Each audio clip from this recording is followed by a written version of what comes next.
Hi, this is Aaron and Linda with Traveling Flamingo, and today we've got a couple news stories. We're going to be talking about the Bahamas and when it's going to reopen, or if it's going to reopen, and we're also going to be talking about Carnival and how they're trying to set sail, maybe even as early as November. All of that coming right up.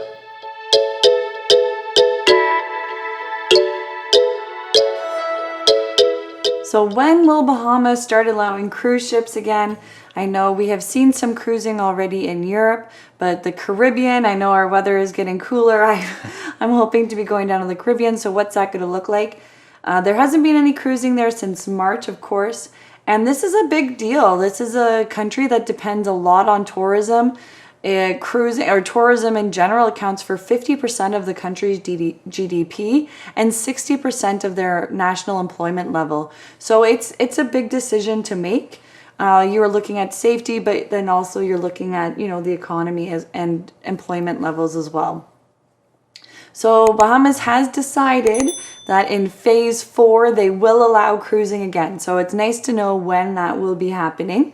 They are actually about to go into phase 3. So I believe that's October 15th. We're anticipating to see how phase 3 goes for them. Yeah, it's nice we at least have a timeline as to when hopefully, not a timeline, but at least there's a point where we'll be able to hopefully start cruising in phase 4. So yeah, and you gotta think it's a bit, that's a month until phase 3, and then depending how long they're in phase 3, say maybe it's a month or so, and then you're on from there. So this is part of their tourism readiness and recovery plan.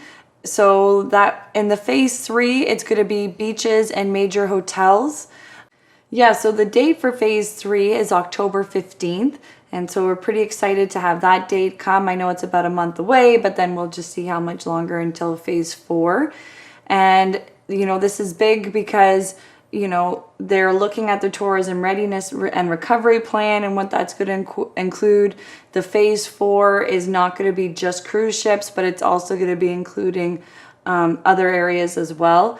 And the Bahamas and the Bahama region, when you're looking at tourism, there's also a lot of private islands that are linked to cruising as well. So you've got the Half Moon Cay for Carnival Cruise Line. You have Castaway Cay for Disney Corporation. And you also have the Perfect Day at Coco Cay, which is the Royal Caribbean. So, those employ a lot of people as well and is a big deal. And a big part of people's vacations. I know those are... Yeah, well, and a lot of them try to bring in people who work in the Caribbean and in the Bahamas in order to sell goods and so forth. So it's an important part of their, part of their economy when it comes to people selling some of the stuff they have there, like drinks and so forth. So phase 3, which is on the 15th of October, is going to include beaches and major hotels. So that will be great to see reopening. The Ministry of Tourism and Aviation has announced that hotel guests are going to have a 14-day vacation in place, so VIP vacation in place, where it does allow guests to be using amenities at the hotel, like your spa, your gym, the bars, and so that will be on the 15th, and then on the 1st of November, they're going to start looking at excursions and more tourism. In phase 4, so after phase 3, October 15th, phase 4, they're looking at cruise ships, casinos, ferries, and then other entertainment attractions. So it'll be interesting to see what happens as they open up the beaches in phase 3. Hopefully people can do that safely. So then we're able to get to phase 4. We do need phase 3 to be successful. I think the other thing that plays a factor here is that the CDC still has a no sail order until the 30th of September. Now that could be extended. Yeah. Many of the cruise lines themselves have already said we're not going to be cruising till November, which sort of falls along this timeline, like October 15th. Let's see what happens, phase 3. I feel like more things are lining up to sort of November, December in terms of actually, whether or not people are going to flock to the cruises, who knows? But I feel like the industry is kind of aligning more to that.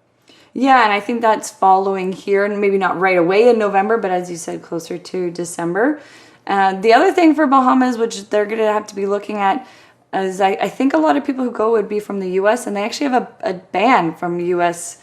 Citizens traveling there right now. Well, so most of the cruise lines depart from the U.S. So what does that mean? Are they waiting for, do you need the U.S. ports to be open? Do they get much tourism from South America? I don't know enough details about them there, but unless the US market opens, and the US market is a huge cruising market. It's also about the quarantining when you come back, right? Because you look at Christmas and, maybe you got 2 weeks or 1 week for Christmas, but if you got a quarantine for 2 weeks, then what can you really do? So there's both the sides of like, can American tourists travel, or tourists in general, but also what are the rules when you come back? Like, are you going to have to social distance or what?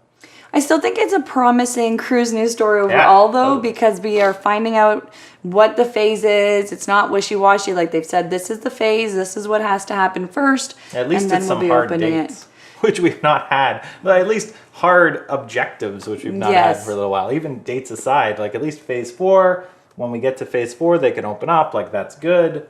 And I feel it's clear. Phase 3 is beaches and hotels. Phase 4, we're starting to look at the casinos and cruising and more. So I think that... Yeah, I feel like it's less cruise industries picking dates that they just hope they can meet, and more like, how do we actually meet these dates, which is good. And then the question is, do people want to cruise? I know that we've been seeing some cruising in Europe going, and it seems that people want to be doing it. And the feedback on our videos so far has been some people are booking next year, some people are holding off a little bit longer. So, maybe as the cold weather comes, people are going to say, I do want to get out of here. But overall, good news. So that's great. And I know that a lot of the Caribbean cruise ports have turned around and said they want cruising to resume as soon as possible. Kind of reversed course on that because they want that revenue when it comes to cruises. So, hopefully the Caribbean beyond Barbados also opens up sooner too. So that'd be good. So in other news, Carnival Cruise Corporation, which is the parent company of a bunch of different cruise lines, they've announced some of their plans to resume sailing. So they're going to be resuming with Costa Cruise Lines. It's actually already started. And they're also seems to be hinting that they're going to be opening up Carnival soon, maybe as early as November. So that'll be some good news if that's actually happening. Yeah, so the Costa's first cruise actually set sail September 7th, so this week. And it's the Costa Deliziosa. I know I'm pronouncing that wrong, so correct me in the comments below. But it's actually a ship that carries over 2,000 passengers. So this is a large cruise ship that we're seeing. It sailed from northern Italy at Trieste, northern Italy, and it's a 7-day long cruise. It's a 1-week cruise, and it's stopping at Italian ports. It only has Italian passengers, and it's actually only at a quarter capacity. So they only have about 500 passengers. So pretty quiet if you think of a 2,000 passenger cruise ship to only have 500 people. You're getting a seat at the pool for sure. Reminds me quite a bit of the German cruises that they were doing where they would depart Germany. Are they hitting any ports on this, or are they so they are stopping at Italian ports. So it's Italian passengers, Italian ports. It is a round trip. And so they have come out with their Costa safety protocol, which very much is in line with the EU Healthy Gateways. And you see they've got staggered embarkation times, they've got temperature checks, they have a health questionnaire. There is also an antigen rapid swab test. You would need to have that come back positive. If it comes back negative or there is a suspected case of COVID, they will do the molecular swab test. So being very thorough before passengers even get on board, as well as crew members are going through testing to get on board, and then regular testing as they stay on because they're more than 7 days. There'll be social distancing. They're also having smaller audiences at shows and performances, but they're having the performances repeat. So there might not be as many different ones, but you're not having to worry about getting a chance to see it because they will be repeating.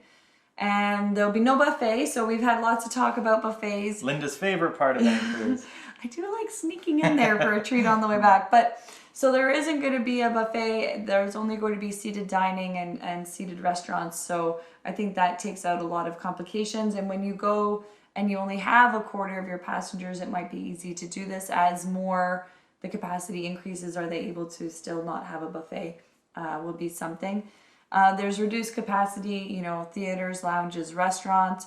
limited number of people in the spa, pools, and kids club. So we're seeing a lot of that, reduced number of people places. Maybe for the first time, when they push you to get the thermal spa suite, they'll actually almost be sold out of them, because they usually just tell you they're sold out and they actually aren't. Yeah, so we'll see, I think it will be nice. I think the people are going to enjoy a really nice, calmly paced trip.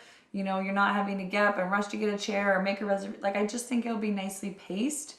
And then it will help with areas like the stairwells and elevators. You're just not going to have as many people.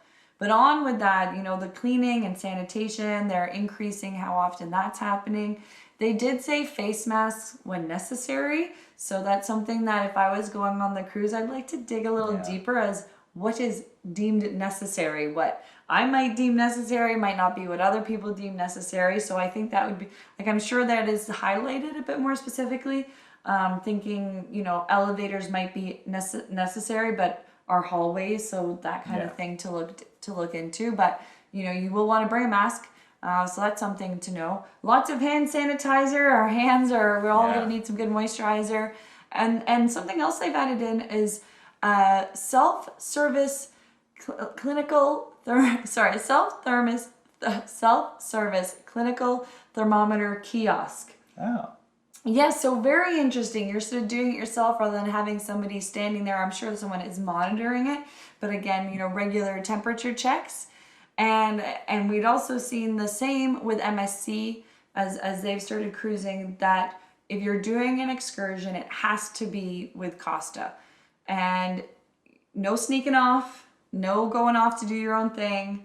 We already saw with MSC that if you leave and you're not getting back on the ship. I think there's been a few people who've tried that. I think that if you're choosing to be cruising at this time, there's a global pandemic. If you're choosing to cruise at this time, you're gonna have to follow the rules. And also Costa, similar to MSC, Costa has come out with very clear, strict guidelines. You need to be doing the excursions with us. You're not going off and doing your own thing. And if you break these rules, then you're not coming. And something we'd also said in our previous video as we reviewed MSC's first successful cruise, MSC not only had the issue with people not coming back, but you really need to be aware of your social bubble on the way to the cruise ship, because there was the story of the family on the way to the cruise ship. Somebody had tested positive, so everybody in the van with them couldn't go. So do make sure that if you're doing this, you're aware of your social bubble, you're keeping your social distance. You wouldn't want to then be canceled or not able to go somewhere or get back on the ship because you're not following the rules. Yeah, it'll be interesting to see how this informs what Carnival Cruise Lines is thinking about possibly opening up in November, because probably a lot of this is going to have to translate, and the U.S. still has the no sail order, which could be renewed, and there's a bunch of hurdles when it comes to them opening up there. It would be interesting to see if they open up like a Hawaii only type of cruise or something, where you just go around the island and back, and start testing this out in North America or in the United States before, because Costa is primarily a European cruise line. So yes, I'm very interested to see when you hear Carnival cruising in November. A lot of the cruising, we've had some great positive cruise news that cruise companies are starting, but it's all in Europe. Yeah. I mean, cruise lines, some are completely changing their itinerary to Europe. So when they say they're starting up cruising, we're all getting excited, but is it going to be here? Yeah. Is it going to be a round trip Hawaii thing? I mean. Yeah. Well, and you've also got Christmas, coming up shortly, and what are countries going to do about that? At least with North America, with the United States and Canada, you got a lot of relatives who live in the United States or vice versa in Canada, and if we have a 2-week quarantine when you come back, how are you going to handle that when it comes to Christmas vacation? So it'll be interesting to see what's going to happen with this border. Oh, that's so far away. I'm like living in like week by week, month by month. I mean, I think some people are looking ahead and thinking. But they're extending these borders for like 3 months, right? Historically, That's it's been every 3 months. So if they extend it again, you're up to Christmas time, and people potentially need to plan this. Are they going to tell people that they can or can't travel if it's Christmas and family and so forth? It's just it's going to be an interesting time, because it's a bit of an inflection period for this. What's the date we find out about the border again? September or something? We'll be knowing soon if that's extended. Yeah. So I think we had some pretty positive cruise news this week. Thank you so much for watching our video and taking the time. We really appreciate that. Let us know in the comments below, what do you think about the cruising, Carnival resuming, Costa in Europe? as well as the Bahamas and opening up. What do you think of the plans? Will you be going? We really do appreciate the comments and following along with you guys in our little travel community in the comment section below. If you like this video, always do give us a thumbs up and subscribe. We appreciate that too. Thanks again for watching and happy travels.